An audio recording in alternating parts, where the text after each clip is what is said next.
दिवंगत आर पाटील, माफ करा.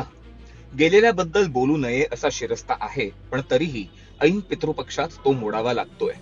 कारण तुमच्या पक्षाने साधन शुचितेचं जे सोंग घेतलंय, बदलापूरचा नराधम आपल्याच कर्माने मेल्यावर त्यांना न्यायाचे जे उमाळे येत आहेत, त्यांना तुम्ही आज आठवता तरी का, हे विचारावं.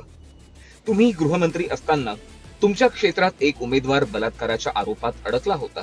तेव्हा तुम्हीच म्हणाला होता की हा बलात्कार निवडणुकीनंतर करायला हवा होता. तर म्हणजे आमचा उमेदवार तुरुंगात आहे. म्हटलं काय पुण्यकर्म केलं?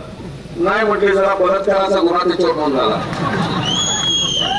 त्यानं मिरजेवर अर्ज इथं भरलाय. आता त्याला इथं उभाच घालायचं होतं, आपल्या तालुक्याचा आमदार व्हायचं होतं, तर किमान बलात्कार निवडणुकीनंतर तरी करायचा. बलात्कारासारखे विषय एका राज्याचा गृहमंत्री इतक्या सवंग चेष्टेत उडवतो, आज त्याचाच पक्ष नैतिकतेच्या सफेद घोड्यावर बसून भिर फिरतोय. अख्खी हयात तुम्ही ह्यातून शिकला नाहीतच. याच सैल तोंडाने मुंबई हल्ल्यानंतर तुमची खुर्ची हिसकावली.